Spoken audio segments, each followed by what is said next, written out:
Palavra da Verdade, com Hernandes Dias Lopes. Meus amados, vamos abrir a palavra de Deus no livro de Gênesis, capítulo 4. Gênesis, capítulo 4. E nós vamos ler do verso 1 ao verso 16. Lido o texto, peço que você mantenha a Bíblia aberta comigo na passagem que vamos ler.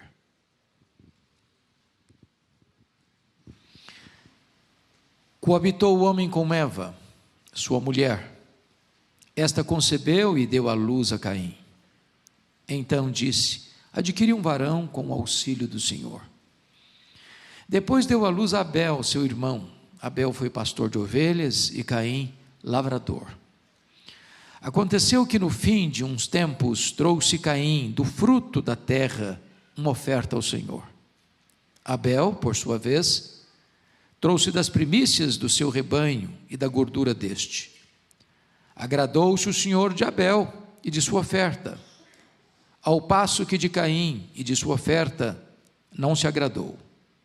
Irou-se, pois, sobremaneira Caim e descaiu-lhe o semblante. Então lhe disse o Senhor: por que andas irado e por que descaiu o teu semblante? Se procederes bem, não é certo que serás aceito.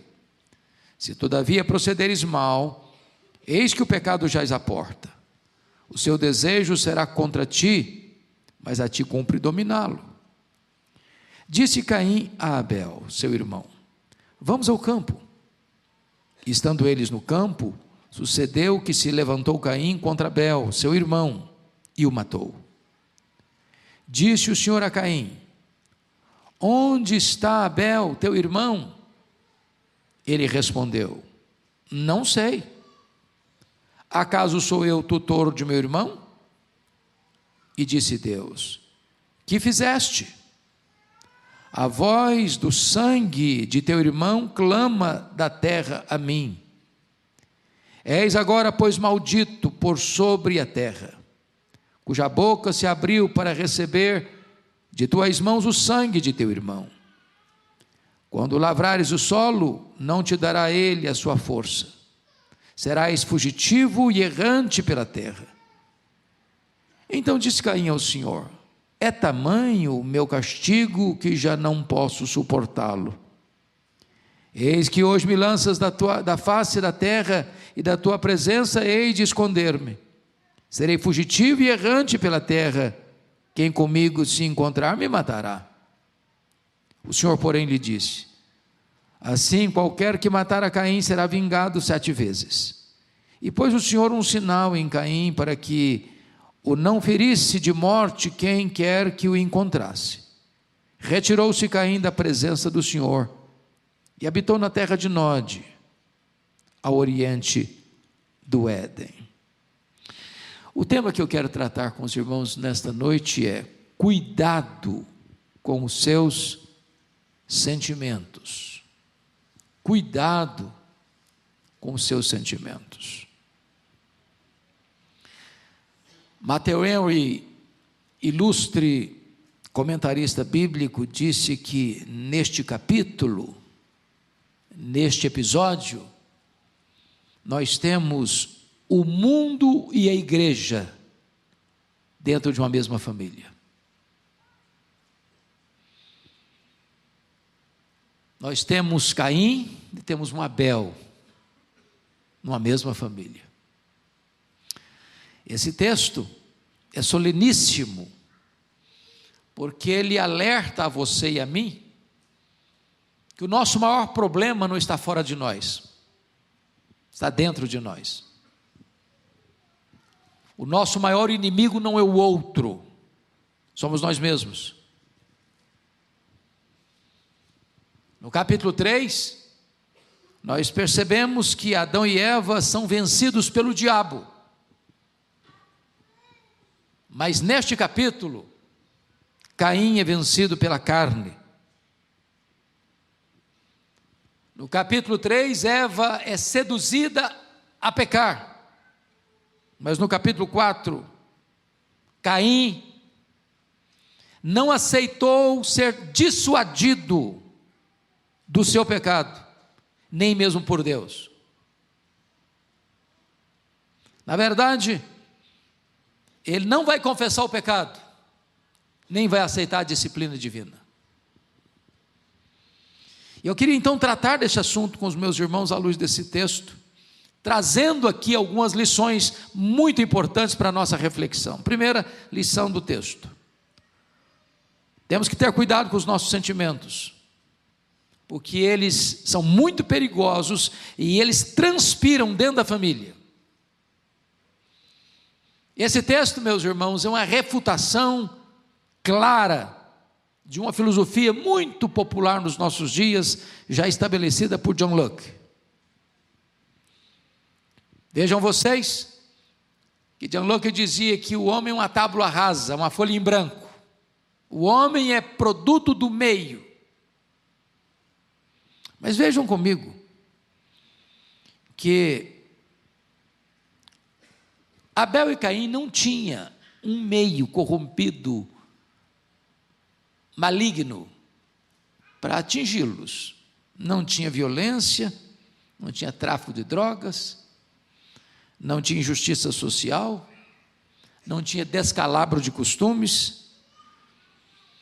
Na verdade, Caim e Abel não tinham avós, não tinha tios, não tinha primos, não tinha sobrinhos, não tinha amigos, não tinha inimigos, não tinha poluição sonora, não tinha poluição ambiental, não tinha desemprego, não tinha violência urbana, não tinha sociedade promíscua. Mas o mal estava no coração de Caim. O problema está dentro dele. Ele transforma o seu lar numa arena de ciúmes, num ringue de hostilidade. As causas do desastre da família não estavam do lado de fora, estavam do lado de dentro. Então cai por terra essa ideia de que o homem é uma folha em branco, uma tábua rasa, produto do meio. Isso retrata para nós a malignidade do pecado. Segundo lugar, a família de Adão e Eva prova que nem todos sabem lidar com os sentimentos. Notem vocês que Caim e Abel nascem de um mesmo tronco. São filhos dos mesmos pais, pai e mãe.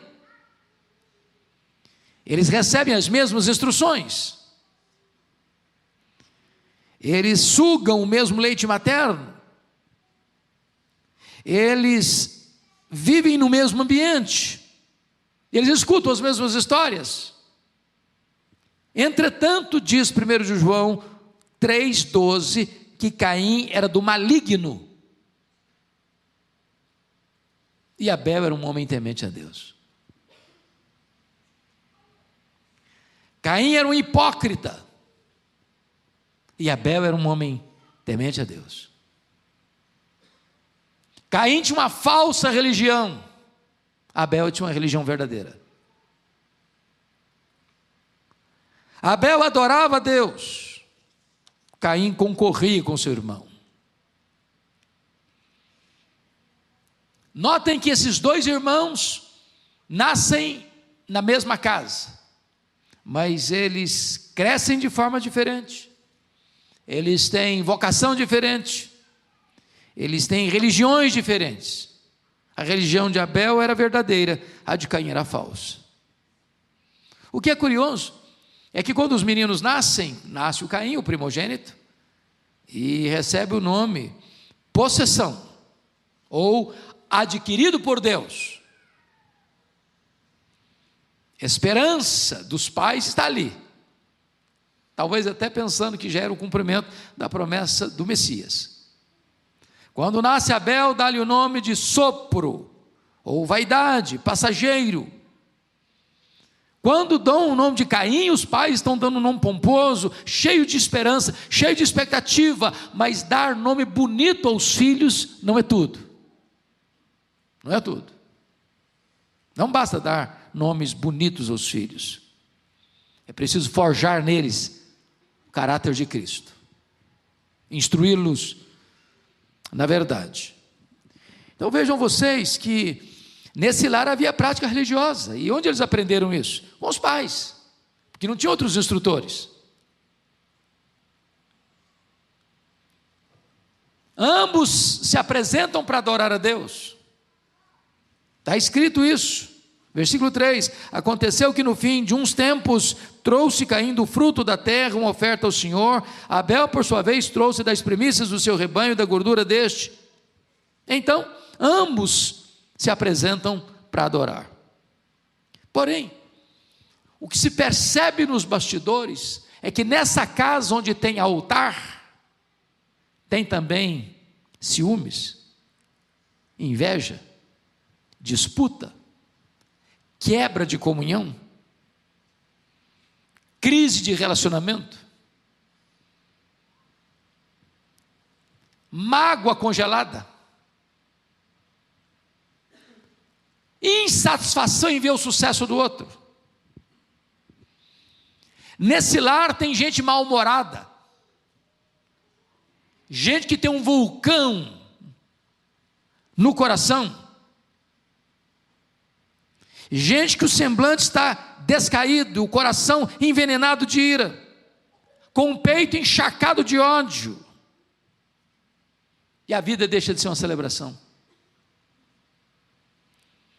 Nesse lar havia uma inveja avassaladora, porque o texto diz que Deus rejeitou Caim e a sua oferta, não se agradou de Caim e de sua oferta,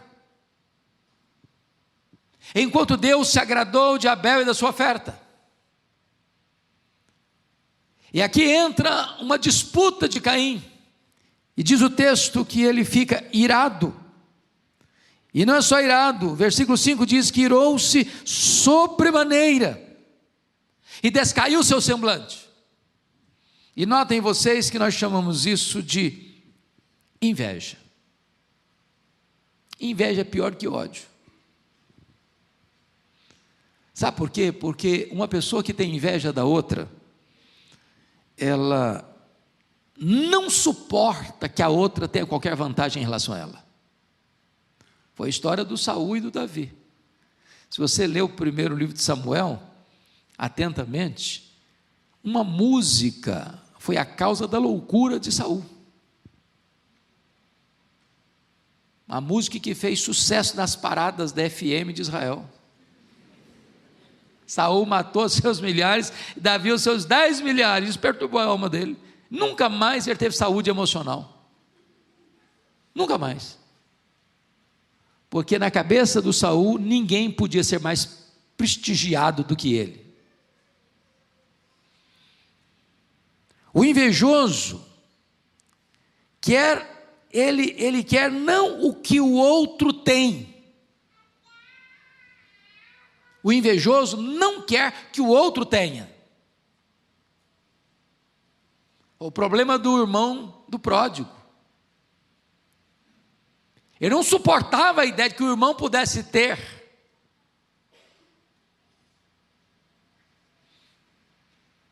Cobiçar é desejar não apenas o que é do outro, é desejar a destruição do outro.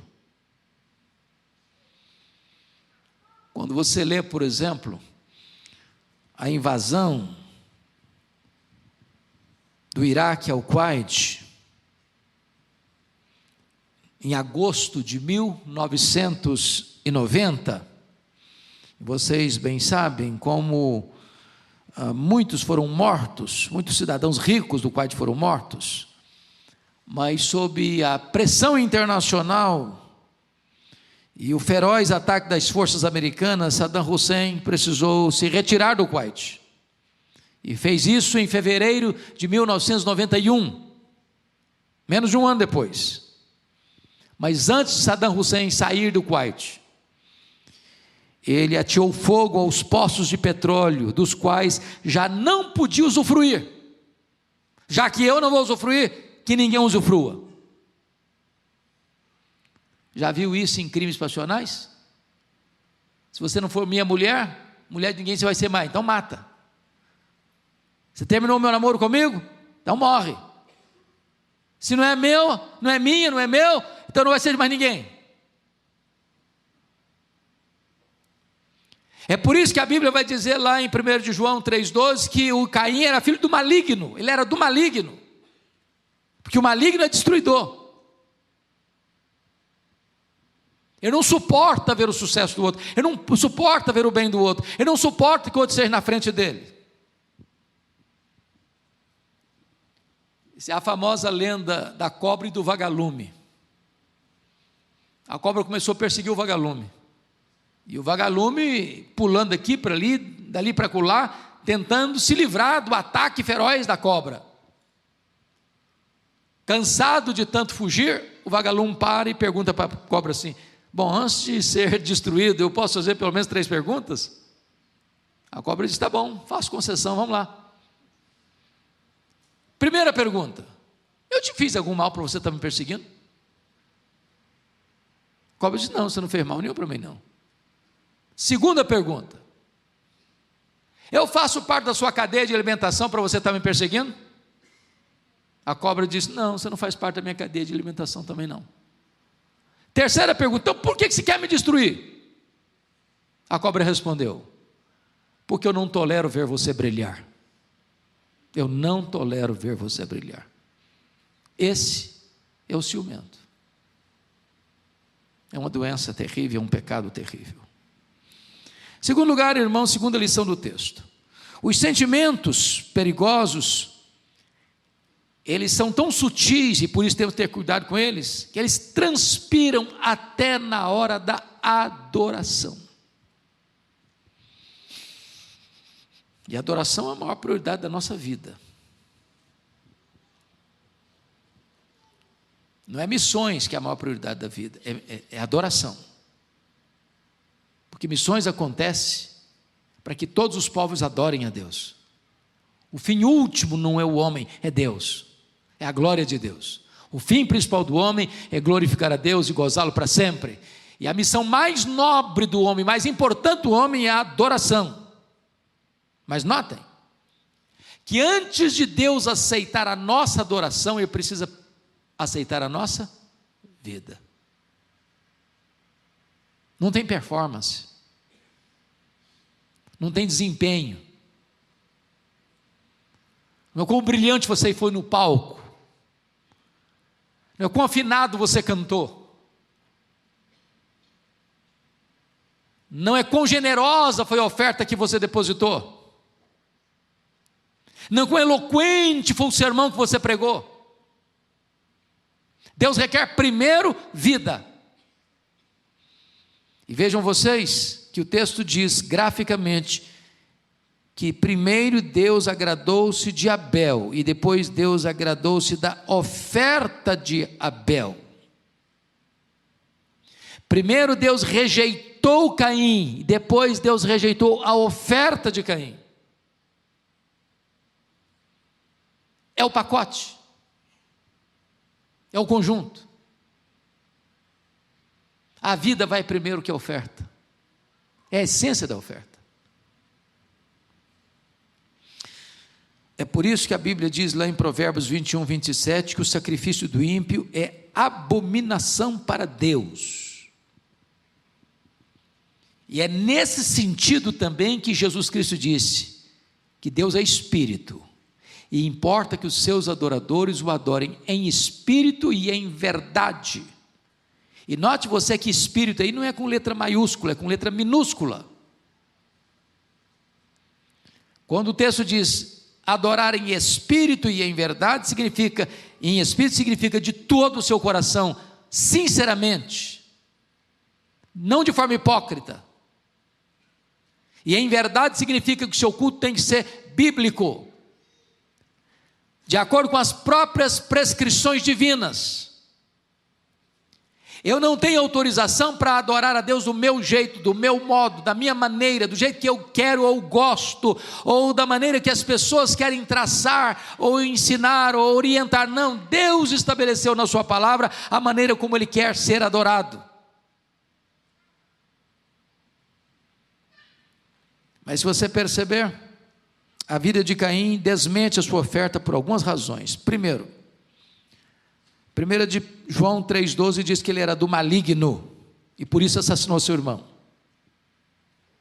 Então maligno não adora, filho do maligno não adora, mata. Segundo, versículo 5, ele está mal-humorado, o centro da vida dele é ele mesmo. Terceiro, ele está muito irado, excessivamente irado. Sabe o que a Bíblia diz? Irai-vos e não pequeis. Não se deixe pôr o sol sobre a vossa ira, e nem deis lugar ao diabo. O diabo estava morando no peito de Caim. Ele não abriu uma brecha, ele abriu uma porta escancarada para o diabo entrar. Quarto, ele era invejoso. Quando a Bíblia diz que ao passo que de Caim, de sua oferta, não se agradou Deus, aí entra o problema do Caim, porque Deus se agradou de Abel da sua oferta. Talvez se Deus tivesse não se agradado de Abel e da sua oferta, o Caim não estaria na crise que está. Porque o projeto dele não é agradar a Deus, o projeto dele é concorrer com o irmão. Quinto, versículo 7, ele tinha mau comportamento ou mau procedimento, e Deus disse: se procederes bem, não é certo que serás aceito. Ou seja, o que importa para Deus não é aquele ato apenas de estar ali no altar, é o que aconteceu até ao altar. O procedimento dele anterior não estava certo. Sexto, o coração dele estava endurecido, porque Deus diz no verso 7, na parte final: se todavia procederes mal, eis que o pecado jaz à porta, o seu desejo será contra ti, mas a ti cumpre dominá-lo. E o que você vai perceber, que em vez dele acolher e acatar a exortação de Deus, ele se endurece mais ainda, ele se fecha mais ainda, porque o verso 8 diz que ele, hipocritamente, com palavras aveludadas e macias, tem no coração uma espada que fere para matar o irmão. Em vez de acolher a exortação, ele sai dali para matar seu irmão. Se você perceber, a oferta de Abel é a oferta de um adorador humilde, porque o que Abel faz? Abel tem a vida certa e tem a oferta certa.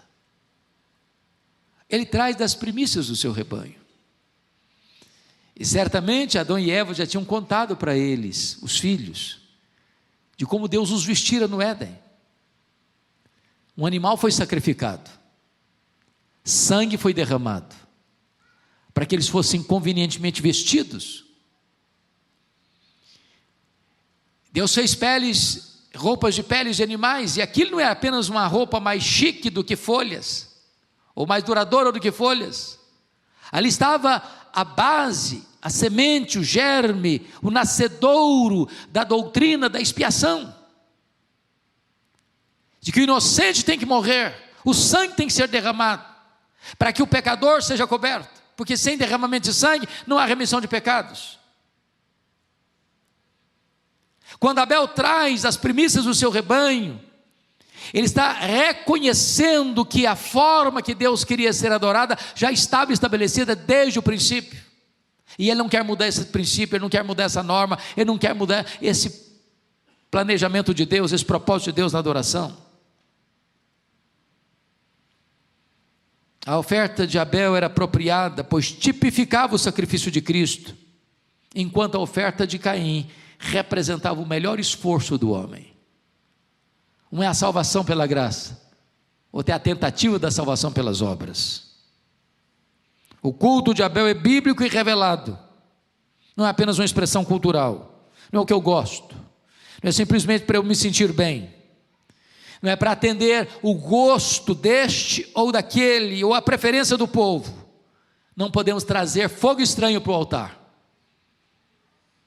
O culto de Caim foi um culto elaborado por ele e não prescrito por Deus. Então Deus rejeita Caim, Deus rejeita a oferta de Caim. Abel cultua Deus com verdade, com motivação certa, enquanto que a religião de Caim é a religião da perseguição. Ele decreta a morte para quem não segue a sua teologia. Mas, amados irmãos, vamos olhar um pouco mais esse texto, para tratar dos sentimentos perigosos e perceber uma terceira lição, uma terceira verdade. É que esses sentimentos precisam ter cuidado, nós precisamos ter cuidado com eles, porque eles se agravam quando nós desprezamos a advertência de Deus. Irmãos, nós temos sido advertidos por Deus. Toda vez que você abre a sua Bíblia, Deus está advertindo você. Toda vez que você vê um culto, escuta a pregação, Deus está advertindo você. Deus está advertindo a mim. E continuar no erro, apesar da advertência divina, é um grande risco, é um grande perigo. Então vejamos, por favor, o que está escrito no versículo 7. Pode ler comigo o 7, vamos juntos? Se procederes bem, não é certo que serás aceito?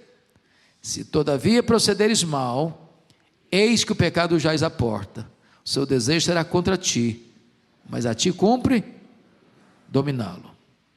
O que eu acho impressionante é que Caim é chamado ao arrependimento. Deus avisa, Deus exorta, Deus alerta, Deus acende a luz vermelha, Deus bota luzes e outdoors na estrada dele. Meu filho, não faça, não vá. Meu filho, muda. Meu filho, volta. Meu filho, não prossiga. Meu filho, não se afaste. E Deus está alertando e alertando e alertando. E em vez de Caim fugir do pecado, ele consuma o pecado.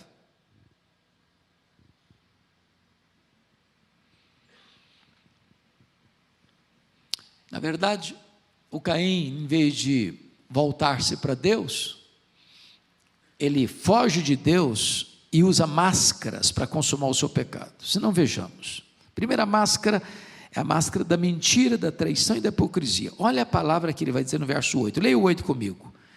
Disse Caim a Abel, seu irmão: vamos ao campo. Estando eles no campo, sucedeu que se levantou Caim contra Abel, seu irmão, e o matou. Meus irmãos, notem vocês uma coisa: quando um irmão convida o outro a ir ao campo, ambos, um era pastor, o outro era agricultor, lavrador, ambos trabalhavam onde? No campo.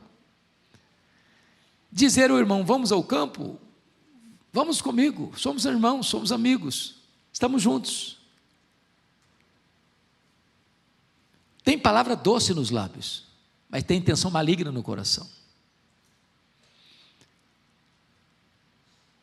É o disfarce, é a hipocrisia, é o pecado agravado ainda mais, porque se usa o engano, e usa a palavra para enganar, para mentir, para falsear a verdade, para ludibriar, para criar um fato novo.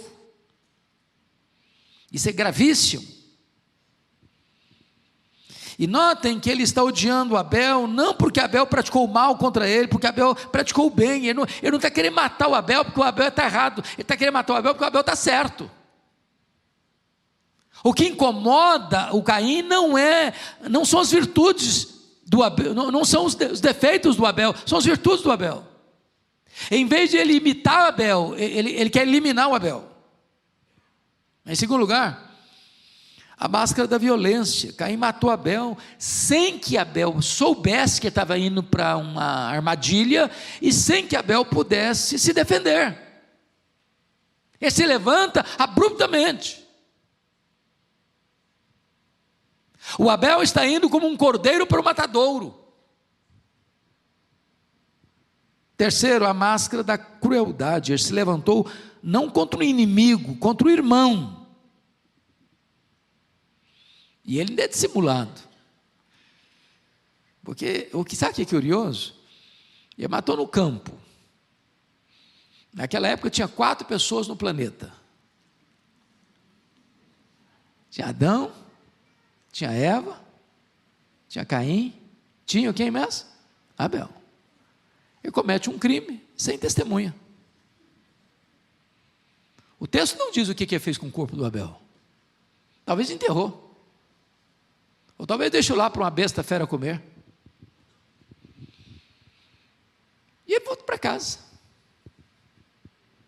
Numa boa. Como há pouco tempo eu li, pastor Ival, aqui em São Paulo, de um matador de aluguel, que recebeu um valor para matar uma pessoa, porque ele não sabia quem era, nunca tinha falado mal dele, nunca tinha feito mal para ele, mas recebeu a grana. Chegou lá, deu 5 tiros na pessoa, foi para casa, tomou um banho, jantou, dormiu. Não há culpa, nenhum drama de consciência. E agora diz o texto que Deus do céu troveja os ouvidos de Caim e diz: Caim, onde está teu irmão Abel? Cadê o cara? Ah, mas eu não sei.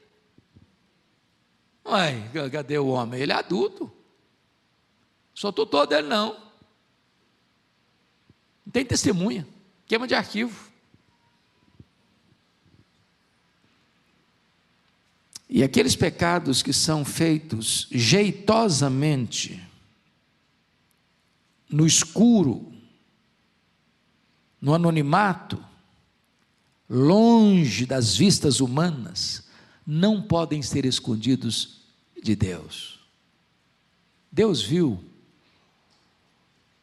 Adão e Eva comerem do fruto. Deus viu o Caim assassinando Abel. Deus viu Acã roubando os objetos proibidos em Jericó. Deus viu Davi na cama do adultério. Deus viu o Davi mandando matar Urias. Deus viu, Deus vê, Deus sabe, Deus conhece. E por isso é que esses pecados não podem ser o quê? Encobertos. E eu quero concluir dizendo para você que a maldição do pecado é um terrível peso sobre o transgressor. Você pode ler comigo aí o versículo de número 13, por gentileza? Vamos juntos? Então disse Caim ao Senhor: é tamanho o meu castigo que já não posso suportá-lo. Vejam vocês que nenhum arrependimento. Nenhum arrependimento. Ele está preocupado com quem aqui? Com ele mesmo.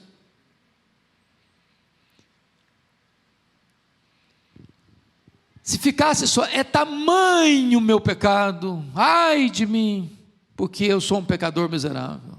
Mas Deus é justo no seu falar, puro no seu julgar. Não. É muito grande o meu pecado, porque eu agora estou em rescate. Nenhuma culpa, nenhum pesar. Então preste atenção nisso. Preste atenção nisso. O pecado gera maldição, está no versículo 11. És agora, pois, maldito. Veja você, em segundo lugar, que o pecado produz uma desinstalação, no versículo 12. Quando lavrares o solo, não te dará ele a sua força, serás fugitivo e serás errante pela terra. O pecado oprime, é um peso, é tamanho o meu castigo. E mais, notem você, ele não vai ficar livre nunca dessa culpa, porque o verso 15 diz: o Senhor, porém, lhe diz: assim qualquer que matar Caim será vingado 10 vezes, e pôs o Senhor um sinal em Caim. Eu não sei que sinal é esse, e a Bíblia não revelou. Poucos dias o pastor vai pregar um sermão aqui, Deuteronômio 29, 29, é o seguinte: o que está revelado é para nós, o que não está, deixa com Deus. A gente não conhece nem o que está revelado, para que fiquem especulando o que não está revelado? Que marca é essa eu não sei. Mas era uma marca, e eu acho que toda vez que Caim olhar para a marca, eu pequei. Toda vez que eu olhar para a marca, eu matei meu irmão. E mais do que isso, veja comigo aí por gentileza, ele é banido da presença de Deus. Versículo 16, retirou-se Caim de onde? Da presença de Deus. Meus irmãos, o único lugar que nós não podemos nos retirar é da presença de Deus. Você pode morar num deserto, se você está na presença de Deus, você está seguro. Você pode morar num buraco, você está na presença de Deus, está seguro.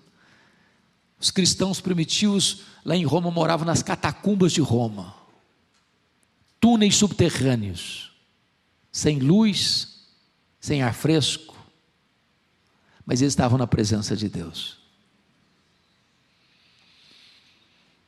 Mas eu quero concluir, irmãos, dizendo que o pecado é tão grave que ele é uma lavoura maldita para amanhã também. Olha o verso 23 comigo.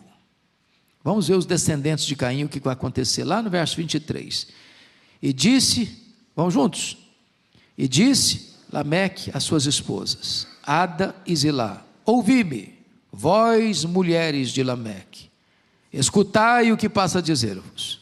Matei um homem porque ele me feriu, e um rapaz porque me pisou. O cara vai se tornar bígamo. Daqui começa também a poligamia, a destruição da estrutura familiar, conforme Deus a estabeleceu. E aqui um camarada diz: não gostei de você, eu te mato. Pisou no meu pé, eu te mato.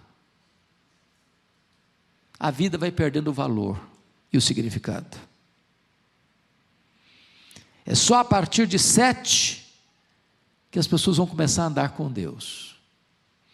E eu concluo dizendo o seguinte a você: nós temos que tomar cuidado com os nossos sentimentos, porque isso não apenas atinge a nós, isso atinge a nossa descendência. Nós estamos fazendo uma semeadura. Isso vai atingir os nossos filhos, os nossos netos, os nossos bisnetos, as gerações pósteras. Essa é a realidade que a Bíblia nos apresenta. Mas hoje nós estamos diante da graça de Deus, do sangue de Jesus, da oferta da transformação. E eu jamais queria que você hoje pensasse: mas isso aqui é uma história antiga, de uma família antiga, isso não tem nada a ver comigo. O nosso coração é tão desesperadamente corrupto como o coração de Caim. Não pense você que esse é um problema dos pagãos. Isso é um problema de gente que levanta altar para Deus. Esses perigos e ameaças não estão lá do lado de fora, estão cá do lado de dentro. E não estão cá do lado de dentro de uma instituição chamada igreja, estão cá do lado de dentro, dentro do nosso peito, no secreto da nossa alma. E hoje Deus quer tratar com você e comigo.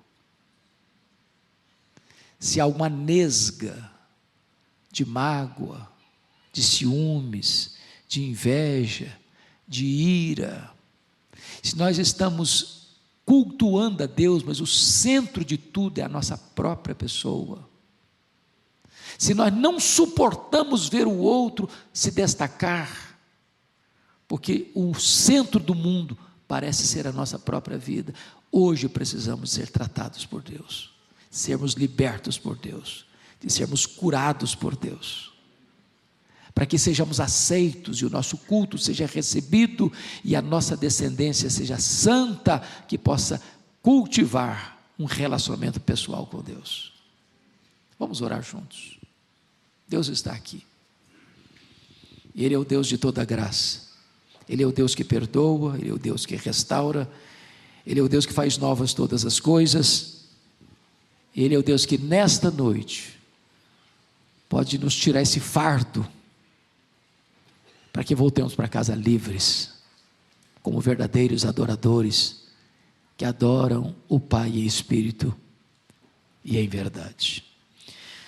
Ó Deus, nós te agradecemos pela exortação da tua palavra. Nós te agradecemos porque tantas vezes o nosso coração é enganoso, sutil. Às vezes, Senhor, até na adoração, até no culto público ou no culto particular, esses sentimentos podem vazar e nos enganar. Compadece-te de nós. Jamais permita, Senhor, que o nosso semblante descaia pela ira do coração. Jamais permita, meu Deus, que estejamos na tua casa, mas concorrendo, disputando espaço na feira das vaidades. Tem misericórdia de nós.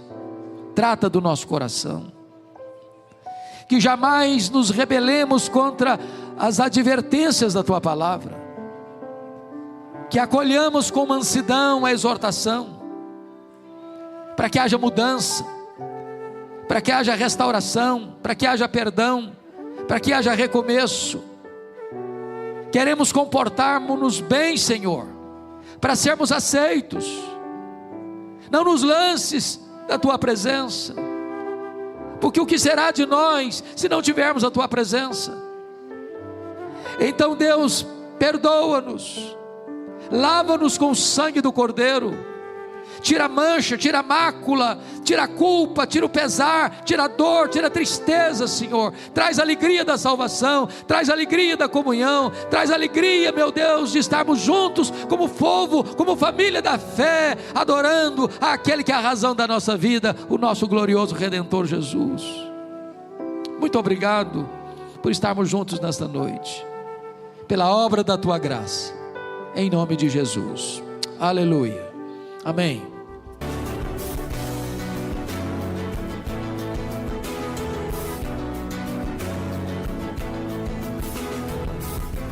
Palavra da Verdade, com Hernandes Dias Lopes.